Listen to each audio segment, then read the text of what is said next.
Hey guys, welcome back. Let me get this camera up here. I just wanted to do a quick one. I'm just gonna lower the noise on the amp here. A quick one to go over these two guitars, which are both Sterling guitars. And it's basically taken me, I'm a slow learner. It's basically taken me 50 years to figure out that Sterling is my preferred brand for name brand, right? Not the no names that we find and we all love on Amazon, but relatively known brands, name brand guitars in the budget area. So $200, $300 and below. Let's call it that. You want to call it $250 and below, you can do that.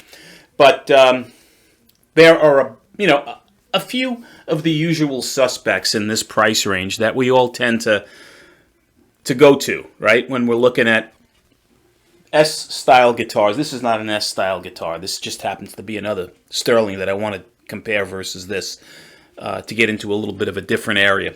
But this guy, which is the Strat-style guitar that Sterling has, which they call the Cutlass, I think is the best value for a named brand guitar that is, relatively inexpensive. Now, when we talk about Strat style guitars, we've got the usual suspects, right? We've got Squiers and the Sonic, which used to be the Bullets, that go for about $230. That's the street price on their both SSS and HSS configurations, right?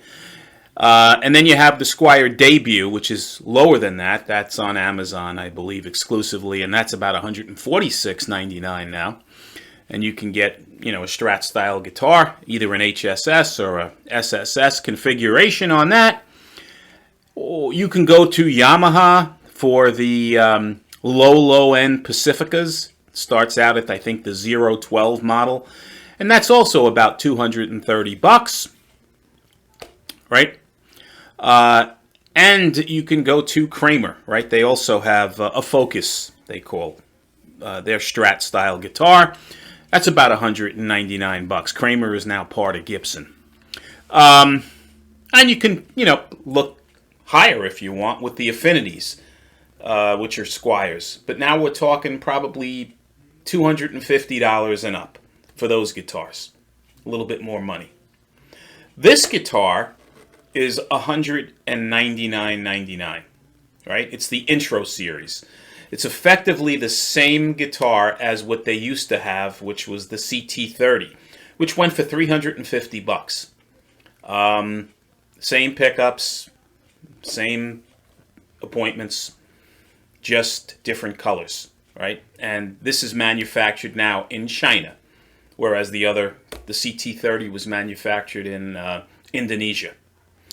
And that's really the main difference. But I think this is a steal at $199.99, just on the quality alone. And we'll go over some of the features. It's certainly better than a Sonic. There's no question about it. It's better than a Debut. The Debuts have a matte finish. They have very inexpensive electronics in them. The back of the neck is basically unfinished on those guitars.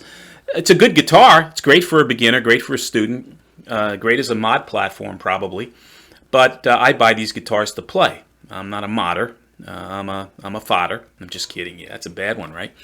I buy these guitars to play out of the box. So this thing is set up beautifully. It's finished beautifully. It's priced at the right price point. If you can get these on sale, I got this on sale at Musician's Friend. They had 15% off, so it came down to $169.99 plus tax, free shipping. You can't beat it at that price point. You really can't. It's a really, really nice playing instrument. Pickups are fine. These are ceramic pickups. They sound fine.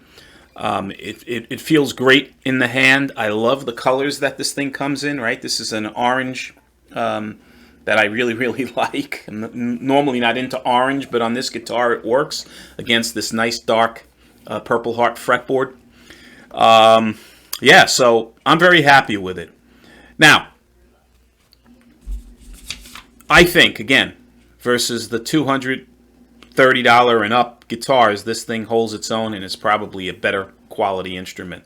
Certainly is than the Sonics, like I said in the debuts that I've tried at least. The Kramer Focuses usually come with razor sharp fret ends.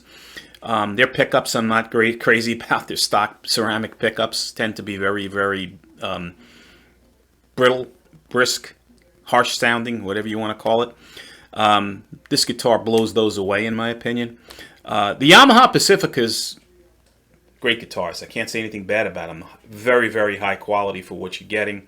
Very well made instruments. Probably comparable, I would say. A little different. The pickups sound a little different. It feels a little different. The neck is very thin on a Pacifica. This is more of a rounded C, but it's very comfortable. It's a little bit narrower than the Yamaha. But what I love about this guitar, and let's just talk about, I'll do a comparison here. So, the other thing I wanted to bring up on this video is the Sterling line for Music Man guitars is the budget line, right? Like Squier is, like Epiphone is to Gibson, like Squier is to Fender, like you name it, with other brands having their import PRS SE versus their cores. So these are the budget line of guitars. Now, when you get into various price points, like this guy, this is the Albert Lee AL40P, P for P90s, right? There is a noticeable difference in quality between this guitar, which is $399, right, versus this guy, which is $199. If you feel the guitars and you play the guitars, this guitar, for whatever reason, just feels a little bit cheaper. I can't say it any other way than that guitar. It doesn't feel... That guitar, to me, feels like a $500 and up instrument. This guitar feels like a $200 instrument, right? It's just the way it is. Does it sound good? Yeah. Does it play good? Yeah. Is it made well? Yes.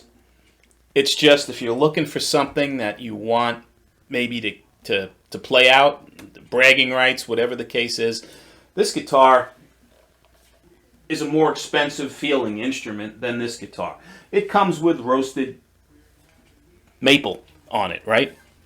It comes with Alnico P90 pickups versus the ceramic pickups. Now, are the Alnico better than ceramic? It's probably what your personal taste is, right? These happen to be very, very good stock P90 pickups in this guitar. The tuners. Tuners on this guitar are better than the tuners on that guitar. They feel cheaper. These lock in a little bit better. They have the pearlized handles, knobs on them. You know, just a little bit richer looking, right? What else? Oh, fretboard. This is rosewood on this Albert Lee. On this guy here, you're getting a Purple Heart or Amaranth fretboard. So does that make much of a difference? I don't know. I don't know. This is actually a little bit darker, the wood, than this wood. But the rosewood does feel a little smoother, I have to admit. Does it make that much of a difference? Probably not. Yeah, and that's really it. I mean, they both have poplar bodies. They both have a very similar bridge on them, although this one is marked Sterling, where that one does not have Sterling stamped on it. It might be slightly better, I don't know. But they're very close. I mean, they both have great paint finishes on it. This is a Sherwood green. I love it. This has a flake, a metallic flake in it. That does not. So maybe all these things, make the cost of the guitar obviously go up. The roasted maple, the metallic flake finishing, the Alnico pickups, I don't know. Now, the interesting thing on these two guitars is the input jack, right? Look at the input jack on this $400 Sterling, right? Basic input, El Cheapo looking input jack, right? Standard input jack. Now, this is the $199 Cutlass. Look at this thing. I don't know how well you can see that. But it is a heavy-duty input jack on this guitar. It's a lot sturdier and a lot more solid feeling, and the connection is a lot more solid feeling than on that guitar. And this is the cheaper guitar. So how do you figure that? That's the only thing where I think that's one appointment on this guitar that's actually better than the more expensive Sterling. This is made in Indonesia. This is made in China. But yeah, very interesting. But Sterling guitars, for the money, are fantastic guitars. This thing, like I said, at this price point, I think it blows away the competition, right? With the exception of maybe Yamaha. It's extremely good in terms of the quality, the workmanship, the setup. This thing, the string height was perfect out of the box. The intonation was perfect. No sharp fret ends. Just, they do a really good job of QC, at least on this guitar, right? Hopefully that's the case on all of them. But on this one, no complaints. This guy here, the one that's made in Indonesia at $399, this is every bit as good as a PRS SE, which is typically $200 more. The finishing, again, frets are meticulous on this thing. Smooth, beautiful roasted maple neck. The tuners are solid. The pickups are great. Stock P90s are great. The electronics are great. Everything on this guitar is top notch. It's a steal for $399, the street price, or whatever it is. Might be a little bit more. But yeah, so 50 years it's taken me, but I've come to the conclusion that bang for the buck, Sterling make some of the best, if not the best, guitars on the market today at that price point, with a known entity being Music Man, right? Sterling, Music Man, not an unknown brand. Guys, let me know your thoughts if you have any other brands that you think fit into that category at comparable price points. Do you like these videos? If you like them, please subscribe, please share. And these don't come with gig bags or any fancy accessories. It's just the guitars. But they are great guitars. So until the next one, be well. See you soon. Take care.